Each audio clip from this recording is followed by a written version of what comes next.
Hello दोस्तों, तो कैसे हो आप सब। तो आज की इस वीडियो में हम पढ़ेंगे यूनिट 4, जो हमारी फार्मेसी प्रैक्टिस की यूनिट 4 है। तो ये हमारी कंप्लीट सिलेबस वीडियो चल रही थी, जिसमें हम यूनिट 1, 2 एंड 3 को ख़त्म कर चुके हैं। एंड ये हमारी लास्ट फोर्थ यूनिट है। इसके बाद 5th यूनिट लास्ट वीडियो होगा, ठीक है। तो ये हमारा 4th वीडियो है, ठीक है। तो इसमें देखते हैं अपने यूनिट 4 को। तो बेसिकली यूनिट 4 में क्या क्या है, हमें 3 टॉपिक पढ़ने हैं इसमें। Budget preparation and implementation, then उसके बाद फार्मेसी में क्लिनिकल फार्मेसी का concept of clinical functions review, clinical review, ये सब पढ़ना है। देन ओटीसी मेडिसिन के बारे में पढ़ना है, ठीक है। तो सबसे पहला इसमें जो टॉपिक्स है वो है हमारा बजट। तो बेसिकली यूनिट 4 में हमारा बजट एंड इम्प्लीमेंटेशन। तो बेसिकली बजट क्या होता है, आपने देखा होगा कि हमारी सरकार क्या करती है, साल में मतलब एक साल में मार्च में बजट पेश करती है, अप्रैल में 1 अप्रैल को या जून में, ठीक है।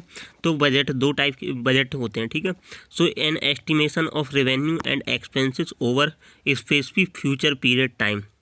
मतलब ये क्या करते हैं, बजट का काम क्या होता है, एस्टिमेशन ऑफ रेवेन्यू, मतलब कितना रेवेन्यू आ रहा है और कितना एक्सपेंस करना है अकॉर्डिंग टू फ्यूचर, ठीक है। प्रिडिक्शन करना फ्यूचर में कितना हमें एक्सपेंस करना है और हमारे पास कितना है, उनको सबको रीइवैल्यूएटेड ऑन द पीरियोडिक बेसिस। एक साल में मतलब एक पीरियड होने के बाद वो हम बजट प्रिपेयर करते हैं। तो ये हमारा क्या होता है, बजट। अब बजट किसके ऊपर होता है, फाइनेंस, फंड, एक्सपेंसेस, सेविंग और काउंटिंग और कैश कितना है, इन सब का बजट बनाया जाता है, ठीक है। सो यहाँ पे बजट प्रिपरेशन एंड इम्प्लीमेंटेशन में पहला है definition of budget. So budget का क्या होता है, बजट क्या होता है, the purpose of attaining the financial और quantitative statement prepared for given objective, ठीक है। क्या क्या, budget preparation is the process of planning, estimating and allocating financial resources for the effective management of hospital और medical pharmaceutical service. So it help to hospital to manage it finance properly. तो basically जो budget होता है वो hospital के जो भी services होती हैं, planning, estimation, allocating financial resources, तो ये हमारे प्रॉपर हॉस्पिटल के लिए बनाया जाता है, क्या क्या हमें फ्यूचर में क्या करना है, ठीक है। तो budget preparation is the process planning, estimating and allocating financial resources for the effective management of hospital, जिससे हमारा हॉस्पिटल चल सके और मेडिकल और फार्मास्यूटिकल सर्विस चल सके, ठीक है। तो हमारा बजट क्या होता है, एक तरह का फाइनेंशियल होता है, वो हमारे फ्यूचर के लिए प्रेडिक्शन होती है, ठीक है। देन फंक्शन ऑफ बजट क्या होते हैं, तो पहला to monitor the hospital financial activity and estimate the cost of complete objective identified in the personal और decrease reduce amount of over expenses, ठीक है। ये फंक्शंस होते हैं बजट के। अब ऑब्जेक्टिव क्या है बजट का, पहला डेवलपमेंट ऑफ स्टैंडर्ड, जो भी स्टैंडर्ड ड्रग हैं उनका डेवलपमेंट करना, मतलब डेवलपमेंट जो भी स्टैंडर्ड मटेरियल है उन सबको बजट के अंदर में रखा जाता है। Then comparison of actual result with standard, ठीक है। देन एक्चुअल रिजल्ट कितना आया बजट, उसके स्टैंडर्ड के साथ कंपेयर करते हैं। देन आइडेंटिफिकेशन ऑफ डेविएशन और फ्लक्चुएशन, ठीक है। देन एनालिसिस ऑफ डेविएशन, क्या क्या डेविएशन आई उनका एनालिसिस करना। The responsible person will use the budget. So basically जो भी रिस्पॉन्सिबल पर्सन होता है वो बजट का यूज़ करता है, ठीक है। अब advantages of planning of budget, तो बेसिकली एडवांटेज क्या है, develop better financial planning, gives better focus और decision making to management. Then effectively manage financial, exposes the reason of over expenditure, ठीक है, कम कर देता है ओवर एक्सपेंस को, ठीक है। Effectively manage finance, help to focus on hospital priorities, ठीक है, हॉस्पिटल प्रायोरिटी पर फोकस करता है। And enhance efficacy of staffs and other, ठीक है, इनकी इफिकेसी को बढ़ाता है। टाइप्स ऑफ बजट, 2 टाइप के बजट होते हैं, एक शॉर्ट टर्म बजट होता है जो हमारा 2 ईयर्स के लिए होता है, एक लॉन्ग टर्म बजट होता है। अब प्रिपरेशन ऑफ बजट में होते हैं डिवीजन ऑफ बजट, ठीक है। तो अगर कोई बजट का प्रिपरेशन पूछे तो आपको सबसे पहले लिखना होगा division of budget. Division of budget में क्या क्या होता है, हमारे 3 होते हैं, एक होता है इनकम अकाउंट, दूसरा होता है रेवेन्यू अकाउंट, ठीक है, एक्सपेंचर अकाउंट, ठीक है, जिसे हम एक्सपेंस अकाउंट बोलते हैं। पहला है इनकम अकाउंट, मतलब कितनी इनकम आ रही है, कितना रेवेन्यू आ रहा है उसके अकॉर्डिंग, ठीक है। देन दूसरा एक्सपेंशन अकाउंट के अकॉर्डिंग प्रिपेयर करते हैं एक्सपेंसेस अकाउंट, और आस्किंग फॉर कैपिटल या कैपिटल अकाउंट भी बोलते हैं इसे, ठीक है, या परचेस अकाउंट, ठीक है। तो ये हमारा थर्ड वाला जो होता है परचेस अकाउंट होता है, ठीक है। पहला आता है इनकम या रेवेन्यू अकाउंट। तो इनकम में हमारी total income must be calculated for implementation of the budget, कितनी इनकम आ रही है उस हॉस्पिटल से 1 ईयर में, वो सब कैलकुलेट करते हैं, ठीक है। देन फार्मेसी डिपार्टमेंट और account department maintain daily, monthly and annual cost of pharmaceuticals issued to the patient service, कितना खर्चा डेली हो रहा है वो सब हमारा कौन, फार्मेसी डिपार्टमेंट और जो भी हमारा अकाउंट डिपार्टमेंट होता है वो मैनेज करता है। It include number of prescription कितने आ रहे हैं वहाँ पे, प्रिस्क्रिप्शन वॉल्यूम पर हावर सर्विस कितनी है, मेडिकेशन कॉस्ट पर पेशेंट कितनी है पर डे में, और एवरेज ड्रग कॉस्ट कितनी है, average salary cost per person कितनी है। ठीक है, उन सबको देख के ये हमारा इनकम या रेवेन्यू अकाउंट बनाया जाता है। उसके बाद आता है एक्सपेंडिचर अकाउंट, मतलब कितना खर्च करना है, तो खर्च करने में कितना खर्चा हो रहा है, कितना एक्सपेंस हो रहा है। ठीक है, इसके बाद आएगा परचेस। ठीक है, तो एक्सपेंस में क्या क्या एक्सपेंस, किस चीज़ के एक्सपेंस होते हैं। पहला एडमिनिस्ट्रेटिव एंड जनरल एक्सपेंसेस, जिसमें आती हैं सैलरीज एंड वेजेस।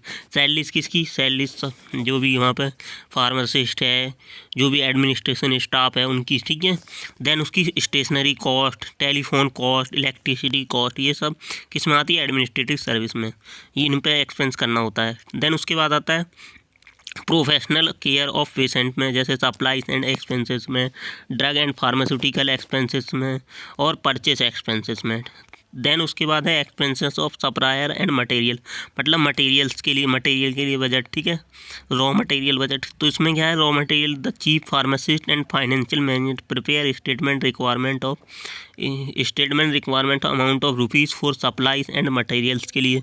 वो क्या होते हैं, जो फाइनेंशियल और फार्मेसी डिपार्टमेंट होते हैं, वो उतने amount of rupees for supplies कितने रिक्वायर हैं उनका बजट प्रिपेयर करते हैं। It's show actual cost of material, ये एक्चुअल कॉस्ट शो करते हैं। ठीक है, देन उसके बाद होता है third purchase expenses. Purchase expenses it include cost of prescription purchase from A outside pharmacy, drug and pharmaceuticals. ठीक है, जो भी प्रिस्क्रिप्शन की कॉस्ट है उसके अकॉर्डिंग परचेज एक्सपेंसेस होते हैं। ठीक है, so it include cost of prescription purchase from A outside pharmacy या ड्रग एंड फार्मास्यूटिकल्स। ठीक है, अब परचेज एक्सपेंसेस में क्या है, फ्यूचर में क्या करना है उसमें। ठीक है, तो ये इसे हम कैपिटल एक्सपेंसेस भी बोलते हैं। ठीक है, या कैपिटल अकाउंट भी बोलते हैं। तो इक्विपमेंट एंड कंस्ट्रक्शन बजट, ठीक है, इसमें होता है फॉर कंस्ट्रक्शन ऑफ बिल्डिंग के लिए, फॉर इक्विपमेंट के लिए जो भी नए equipment, budget for new medical equipment, और then budget for book cases, notice board, computers, इन सब के लिए बजट। ठीक है, then implementation of a budget, implementation में बजट क्या है, रिक्वायरमेंट ऑफ डिफरेंट डिपार्टमेंट। ठीक है, देन एक्चुअल फंड पोजीशन क्या है, then utility of particular items, cost of product कितनी है, देन क्वांटिटी ऑफ प्रोडक्ट कितनी है। तो इसके अकॉर्डिंग इम्प्लीमेंट करते हैं अपने बजट को। ठीक है, इम्प्लीमेंट के लिए हमें एक डिफरेंट डिपार्टमेंट बनाना होगा, एक्चुअल फंड पोजीशन कितनी है, utility of particular item, cost of product, quantity of product. ठीक है, then factor of affecting budget, budget में क्या है, लोकल कंडीशंस क्या है वहाँ की, compulsion management policy, confidence, higher authority और एबिलिटी ऑफ हायर अथॉरिटी। ठीक है, तो ये गवर्नमेंट बजट है, कब पेश होता है उसके अकॉर्डिंग। देन उसके बाद आता है क्लिनिकल फार्मेसी। तो बेसिकली क्लिनिकल फार्मेसी क्या होता है, उसके अंदर एक क्लिनिक हो। तो clinical pharmacy is the branch of pharmacy which concern with the patient care deals.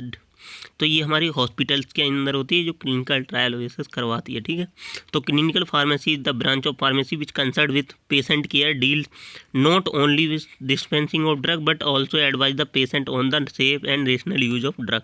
ठीक है, so the first term clinical pharmacy was first use in 1953. So the concept of clinical pharmacology started in 1960 with two incident. First is thalidomide therapy.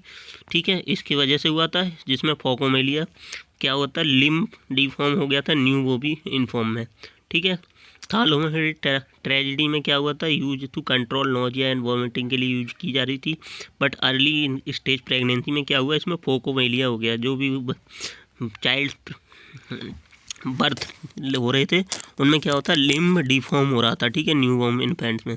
Then second है in 1968 में phenytoin toxicity due to the switching over a calcium sulfate to lactose. ठीक है, इन एक्सपिशिएंट tablet. तो इसकी वजह से क्या हुआ, क्लिनिकल फार्मेसी का कॉन्सेप्ट आया।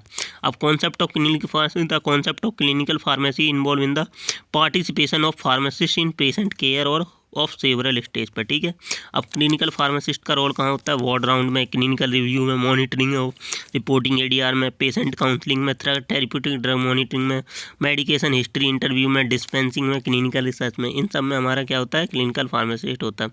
अब ऑब्जेक्टिव क्या है क्लिनिकल फार्मेसी का, सो ये to help the physician in doing better job of prescribing and monitoring drug therapy. ठीक है, तो ये हेल्प करता है फिजिशियन की in doing better job of prescribing and monitoring drug therapy. So it helps nurses in administration of medication and to monitor the clinical conditions of patient during chronic disease and to optimize the individual drug therapy by maximize drug effectiveness and minimize ADR. तो basically जो clinical pharmacist होता है ये nurses को help करता है, ठीक है. देन नर्सेस को हेल्प करता है और to monitor the clinical conditions of patient during chronic disease, to optimize individual during therapy of maximum drug effectiveness and minimize ADR. तो ये सारे हमारे क्या है क्लिनिकल फार्मेसी के ऑब्जेक्टिव हैं, ठीक है. देन उसके बाद function and responsible of clinical pharmacist क्या क्या है. तो बेसिकली जो क्लिनिकल फार्मासिस्ट होगा must be take and maintain the medication history of patient interacting with him. So this will be help to saving doctor effort and increase faster and accurate therapy, ठीक है. तो clinical जो pharmacist होता है वो patient की history लेगा और क्या करेगा, इससे डॉक्टर्स को हेल्प मिलेगी और एफर्ट इससे फास्ट हो जाएगा और एक्यूरेट थेरेपी हो जाएगी, फास्टर इलाज, ठीक है. तो function of clinical pharmacist, patient admit हुआ, देन मेडिकेशन हिस्ट्री लेगा उसकी, देन उसके symptoms diagnosis, then drug therapy चलेगी, देन प्रिस्क्रिप्शन मिलेगा, देन डिस्पेंसिंग होगी. डिस्पेंसिंग में भी हमारा क्लिनिकल फार्मासिस्ट रोल करता है, ठीक है. देन पेशेंट कंप्लायंस देखा जाएगा. पेशेंट कंप्लायंस के बाद TDM किया जाएगा उसका, इसमें भी हमारा क्लिनिकल फार्मासिस्ट वर्क करेगा. देन ADR मॉनिटरिंग, इसमें भी clinical pharmacist. Then patient feedback, तो इन सब में क्लिनिकल फार्मासिस्ट वर्क करेगा, ठीक है. तो पहला आता है सिलेक्शन ऑफ ड्रग, ठीक है. तो सिलेक्शन ऑफ ड्रग में क्या है, selection of drug therapy. Clinical pharmacist also help in the selection of drug therapy by the choosing drug product generic medicine of some efficacy location action, ठीक है. Then drug dispensing में और patient compliance में, drug को dispense करने में, patient compliance and counselling में, then therapeutic drug monitoring में, ठीक है. इसमें उसकी प्लाज्मा ब्लड लेवल को मॉनिटर करेगा, ठीक है, और जिससे हेल्प मिलेगी उसे फास्ट रिकवरी में patient. Then ADR reporting and monitoring में, देन टेक पेशेंट फीडबैक में, then clinical research and continue education program में. जो क्लिनिकल फार्मासिस्ट होता है वो क्लिनिकल ट्रायल में हेल्प करता है, ठीक है. Clinical trial based on principle of बायोस्टैटिकल method of evaluation also pharmacist, nurse and intern के साथ किया जाता है, ठीक है. देन मेडिकल ऑडिट वगैरह में clinical pharmacist medical audit logist necessary procedure with in organise team work, ठीक है. तो उसमें भी क्लिनिकल फार्मासिस्ट इन्वॉल्व होता है. तो ये सारे रोल हैं. ड्रग डिस्पेंसिंग में, सिलेक्शन ऑफ ड्रग थेरेपी में, पेशेंट कंप्लायंस में, थेरेप्यूटिक ड्रग मॉनिटरिंग में, ADR रिपोर्टिंग मॉनिटरिंग में, और टेक पेशेंट फीडबैक में, clinical research and continue education में, और मेडिकल ऑडिट में. तो इन सब में हमारा क्लिनिकल फार्मासिस्ट का रोल है. अब मेडिकेशन चार्ट रिव्यू. तो बेसिकली मेडिकेशन चार्ट क्या है, medication chart plus review. Medication chart क्या है, a document that contains detail information about patient prescribe medication, ठीक है. तो ये मेडिकेशन चार्ट है जिसके अंदर पूरी इन्फॉर्मेशन रहती है अबाउट प्रिस्क्राइब मेडिकेशन की. द मैन एग्जामिन, रिव्यू का मतलब man examination and assessment. So medication chart review also known as the medication review is the systemic review of patient medication history and current prescribe medication to ensure that prescribe medicine are appropriate for the patient. तो patient जो भी medication chart review होता है एक तरह से patient का पूरी जो भी मेडिकेशन उसे प्रिस्क्राइब की गई है उन सब का डाटा इसके अंदर होता है, ठीक है. और ये इंश्योर करता है कि जो भी मेडिकेशन है वो अप्रोप्रिएट फॉर पेशेंट प्रिस्क्राइब की गई हो, ठीक है. ये इंश्योर करता है. So it is the fundamental responsibility of clinical pharmacist, ठीक है. जो भी मेडिकेशन चार्ट रिव्यू है क्लिनिकल फार्मासिस्ट की रिस्पॉन्सिबिलिटी होती है, ठीक है. देन ऑब्जेक्टिव क्या है क्लिनिकल फार्मासिस्ट के, इसके मेडिकेशन चार्ट रिव्यू के. तो to optimize the patient drug therapy, मतलब कम से कम करना और पेशेंट ड्रग थेरेपी को, टू प्रिवेंट और मिनिमाइज ड्रग और मेडिकेशन एरर को कम करना, ठीक है. तो ये हमारे क्या है इसके ऑब्जेक्टिव हैं, ठीक है. To optimize the patient drug therapy कम करना. Then problem during medication order review. क्या क्या प्रॉब्लम्स आती हैं, पहला आता है अनट्रीटेड मेडिकेशन, ठीक है. अनट्रीटेड इंडिकेशन जो है, और इनअप्रोप्रिएट ड्रग सिलेक्शन है, सब थेरेप्यूटिक डोज है, ओवर डोजेस है, ADR है, फेलियर टू रिसीव ड्रग है, देन ड्रग इंट्रैक्शंस हैं. तो ये क्या है problem using medication order review के दौरान आता है, ठीक है. ये प्रॉब्लम आती हैं. Then model of medication chart. तो इस टाइप का पेशेंट ये आता नहीं है, वैसे आप बना सकते हो. इसमें पेशेंट नेम रहेगा या IPD नंबर रहेगा, एलर्जी रहेगी, सबसे क्या एडिशनल इंस्ट्रक्शन है, सिग्नेचर रहेंगे डॉक्टर के, ठीक है, किस डोज पे। देन उसके बाद आता है clinical review and pharmacist intervention. Clinical review क्या होता है? Clinical review is one of the integral component of medical review. ये भी क्लिनिकल रिव्यू मेडिसिन रिव्यू की तरह ही होता है, medication review, and it should perform on daily basis. Medication review क्या होता है? एक वीक या एक महीने में परफॉर्म किया जाता है, लेकिन जो क्लिनिकल रिव्यू होता है वो डेली बेसिस पे होता है। It is the review of the patient progress from for the purpose of assign the therapeutic outcome के लिए किया जाता है, ठीक है। तो ये review, so the primary aim of clinical review assess the response to drug treatment, ठीक है, कितना रिस्पॉन्स दे रही है। Then evaluate the safety of treatment regimen, then assess the need of therapy by clinical data. अब drug use evaluation, DUE क्या होता है? Drug use evaluation is the going process authorized by the systemic quality improvement process which design to review drug use and prescribe pattern develop critical and standard. तो basically जो DUE होता है, drug use evaluation, मतलब कितनी drug use हो रही है उसका evaluation. Review of drug use and prescribing pattern develop critical and standard.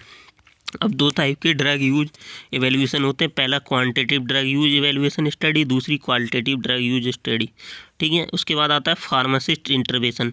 Pharmacist intervention क्या होता है? फार्मासिस्ट इंटरवेंशन मतलब comments and comments written on the prescription where use to receive which error each error by advocating proper use of medication, ठीक है।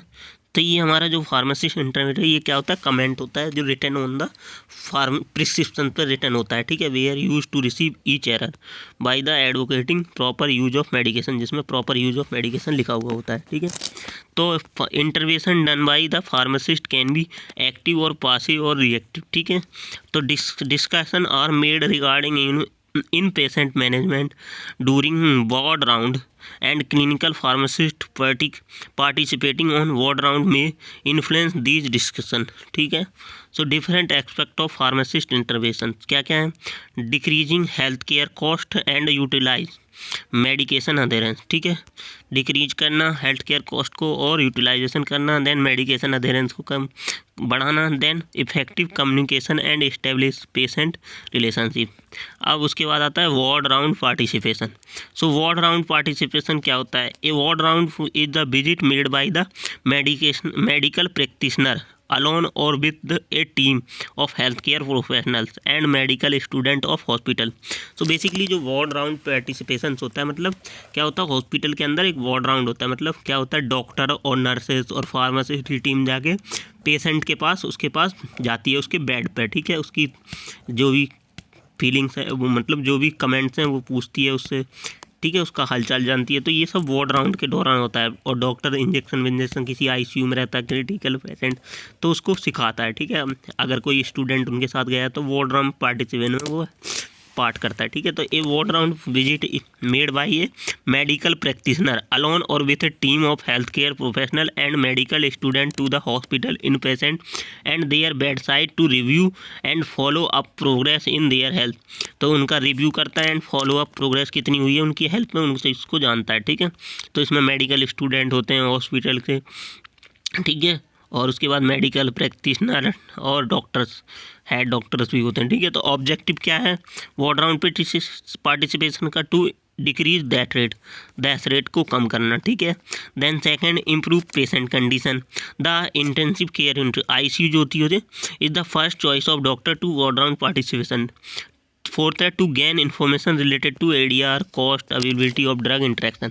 अब classification of ward round, तो इसमें क्या क्या होता है? पहला प्री राउंड, तो इंटर्न और post graduate student perform a daily review in the their unit और वार्ड में, ठीक है।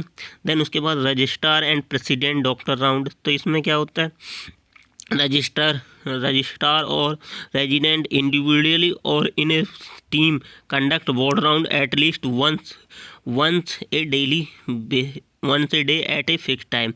So the team will be medical and clinical teaching to medical postgraduate student and intern। इनमें सबको ही रहता है, क्लिनिकल टीचिंग वाले और medical post graduate student and intern, ठीक है, जिन्होंने MBBS किया हुआ होता है, ठीक है। तो ये हमारे क्या रेजिडेंट डॉक्टर राउंड है। उसके बाद प्रोफेशनल यूनिट या चीफ राउंड है। इसमें जो भी हॉस्पिटल का चीफ होता है वो राउंड लगाता है, ठीक है, वार्ड के। So unit ward chief round इससे पहले रजिस्ट्रार या रेजिडेंट डॉक्टर, प्री राउंड में क्या होते हैं, स्टूडेंट होते हैं, फिर इसमें डॉक्टर्स के साथ स्टूडेंट्स वगैरह भी रहते हैं। फिर आता है चीफ राउंड, इसमें हॉस्पिटल के जो भी चीफ स्टाफ होते हैं वो सारे राउंड लगाते हैं, ठीक है। तो unit ward chief conduct the round, gather their registrar, residents and post graduate student and intern for all patient under their care, ठीक है। तो दीज राउंड और extensive address more complex issue regarding diagnosis and management, ठीक है। Then उसके बाद teaching round में in teaching hospitals academic medical staff conduct bed side clinical teaching round for residents doctor under graduate medical inter conduct few time in week, कुछ time में होता है, एक वीक में, कुछ दिनों, ठीक है। बट जो ये वार्ड राउंड होते हैं ये वाले रजिस्टर ये डेली होते हैं, ठीक है, डेली बेसिस पे होते हैं। उसके बाद आता है role of pharmacist in ward round. तो बेसिकली फार्मासिस्ट का क्या काम होता है, ये चेक द डोज प्रिस्क्राइब, कौन सी डोज प्रिस्क्राइब की गई है, पॉसिबल रिस्क मॉनिटर करता है, check patient period of discharge and give advice him, ठीक है। Then cost effective and economic expenses, then improve quality of life, ठीक है, पेशेंट की। अब आता है medication history and pharmaceutical care. So medication history क्या है, the monitoring, reviewing, documenting of patient medication in pharmaceutical care therapy, the main purpose of medication history to improve patient quality of life, ठीक है। तो ये monitor करना, review करना, documentation of pharmaceutical medication, patient medication in pharmaceutical care therapy. अब pharmaceutical care क्या है, pharmaceutical care from whom clinical condition disease like cardiac problem, asthma, hypertension, ठीक है। Then body conditions are unawares to ADR, जिसमें liver and kidney disease. देन उसके बाद given this drug likely to damage organ, जैसे anti cancers में। तो इन सब में हमारी फार्मास्यूटिकल केयर की जाती है। फार्मास्यूटिकल केयर फॉर्म बोम क्लिनिकल कंडीशन में, बॉडी कंडीशंस में, ठीक है, ADR वगैरह में। Given risk likely to damage organ को जो और अवेयरनेस टू है, और डिसीज लाइक कार्डियक प्रॉब्लम हो, तो इन सब में हमारा फार्मास्यूटिकल केयर किया जाता है। एक्यूट कंडीशन में step involve in pharmaceutical care, इसमें मेडिकेशन हिस्ट्री है, डाटा एवेल्यूएशन है, ड्रेसिंग प्लान है, डिजाइनिंग प्लान है और एग्जीक्यूटिव प्लान है। उसके बाद डोजिंग पेशेंट है। डोजिंग पेशेंट में हमारा डोजिंग रेजिम ही है। डोजेस रेजिम ही is the define as the manner in which the dose drug is taken, ठीक है। So for successful therapy design of optimal multiple dosing, जो भी optimal multiple dosing regime is necessary. So in doses regime is two major parameters that can be adjusted in developing dosage regime are the dose size, the dosing frequency. So individualization of dosing pattern, most accurate it is based on the pharmacokinetic of drug individual patient. So this is quite expensive pattern, so it is smaller therapeutic index and greater variability, more number of dose strength required, ठीक है। So sources of variability, so pharmacokinetic variability, ठीक है, pharmacodynamic variability और disease consistency. तो ये सारी variability आती है हमारे किस में, सिलेक्शन ऑफ डोज में। तो dosing pattern, individual dosing pattern जो होता है, ठीक है, और एक क्विक एक्सपेंसिव होता है, ठीक है। अब स्टेप्स ऑफ डोजिंग पैटर्न्स, कौन कौन के स्टेप होते हैं, तो based on the assumption that all patient require the same plasma concentration range for therapeutic effectiveness, the designing of new doses regime involve adjustment of doses, adjustment of dosing interval और adjustment of both dose and dosing interval. तो पहला आता है dosing of drug in obese patient. तो किस type की obese patient, उसमें क्या कहा जाता है, टू आइडेंटिफाई वेट IBW, ठीक है, आइडियल बॉडी वेट लिया जाता है फॉर मैन एंड वुमेंस के लिए, ठीक है, ओबेस पेशेंट में। तो मेंस का कितना होता है 50 kg 2 centimetre above from below, ये 50 kg, और वुमेंस में 45 kg। देन उसके बाद any person whose body weight more than 25% above हो IBW, so it considered obese, ठीक है। Then dosing of drug in neonate and infant में, तो ये हमारा फॉर्मूला है, child dose equal to weight of child in kg and adult dose upon 70। Then dosing of drug in elder patient, dose में weight of kg 140 minus age in year and 1660 1660 into adult dose. तो ये हमारा patient dose है, dosing of drug eld. अब clinical experience with individual optimize based on plasma drug lesion. तो इसमें quinidine की dose है जो टी हाफ दी जाती है, 6 to 8 लीडोकैन की है, टी हाफ दी जाती है, 2 आवर होती है। देन एंटीबायोटिक जैसे अमीनोग्लाइकोज, जेंटीमाइसिन है। देन उसके बाद फेनिटोइन है एंड फिनोबार्बिटल्स है। देन उसके बाद आता है हमारा OTC, over the counter medicine. So OTC medication are those medication which can sold to the patient directly without any prescription. ठीक है, so these OTC medicine also known as the non prescription medicine. ठीक है, so the medication are very safe and effective, so patient can take these medication without any prescription, जैसे paracetamol, ibuprofen, diclofenac, bisacodyl और dextromethorphan, acne cream, ETC। तो उसके बाद classification of OTC medicine. On the basis of their indication OTC medication are classified into following class. पहली है analgesic जिसे नसेड बोलते हैं। ठीक है, दूसरी है कफ सप्रेसेंट जिसे क्लोरफेनामिन एंड अमरोक्स जैसे आती हैं जो हमारी। ठीक है, देन उसके बाद एंटासिड है जिसमें रेनिटिडिन, पेंटाप्रोजोल है, एंटाहिस्टामिनिक है, सिट्राजिन्स वगैरह। देन एंटी फंगल ड्रग है कीटोनाजोल और क्लोट्रीमाजोल है। देन एंटी एक्ने ड्रग है सैलिसिलिक एसिड। डीकंजेस्टेंट है न्यूट्रिशनल सप्लीमेंट हैं, smoking sensation and stopping drug हैं। देन एंटी डायरियल ड्रग हैं। देन फर्स्ट आती है एनाल्जेसिक और पेन किलर में। ठीक है, तो ये हमारे दर्द को कम करती है, जैसे PCM होगी, डायलो हुई, आइबुप्रोफेन, एस्प्रिन। उसके बाद कफ सप्रेसेंट में जो कफ को कम करती हैं, so there are drug which are use to treat cough, जैसे एंटीडेसेसिव, डेक्स्ट्रोमेथोफोर्फेन, कोडिन। फिर एक्सपोर्टेंट में हमारे गुआन से फेनासिन। ठीक है, ये सबसे ज़्यादा यूज होती है गुआई फेनासिन। ठीक है, तो ये हमारी एंटीडेसेसिव में या अम्ब्रोक्स बोल सकते हो आप। ठीक है, देन उसके बाद आता है एंटासिड्स। एंटासिड में हमारे मैग्नीशियम हाइड्रोक्साइड, ठीक है, और बिस्मथ सबसैलिकेट वगैरह। ठीक है, antacid those drug are use to neutralize the stomach acid. Then उसके बाद हमारे एंटी हिस्टामिनिक जो हमारी एलर्जिक रिएक्शंस को कम करती है। ठीक है, जैसे डाइफेनहाइड्रामीन है और हमारा ब्रोमोफेनहाइड्रामीन है। ठीक है, फिनारामीन है। Then anti fungal drug, these drug are use to kill fungus, जैसे कीटोनाकोनाजोल है, कीटाकोनाजोल है, देन क्लोट्रीमाजोल है, देन मिकोनाजोल है। ठीक है, देन उसके बाद है anti acne drug, these drug are use in treatment of pimples and bleached wear the white weeds on the face. ठीक है, example benzoyl peroxide, salicylic acid है। देन डीकंजेस्टेंट है, these are those drug which are use to treat nasal congestion और स्टापिनोज, जैसे example है ऑक्सीमेटाजोलिन और सूडोनेफ्रिन। Then nutritional supplement है, so these are दो सप्लीमेंट जो हमारी इम्यूनिटी को मजबूत करते हैं, जैसे मल्टीविटामिन। देन उसके बाद एंटीसेप्टिक्स ड्रग हैं, प्रोविडोन, आयोडोन वगैरह। Then smoking sensation, nicotine gum, बुपेरिन है, एंटी डायरियल है। ठीक है, लोपेरामाइड। अब rational use of OTC medicine. So rational use of OTC medicine mean correct या प्रॉपर अप्रोप्रिएट यूज।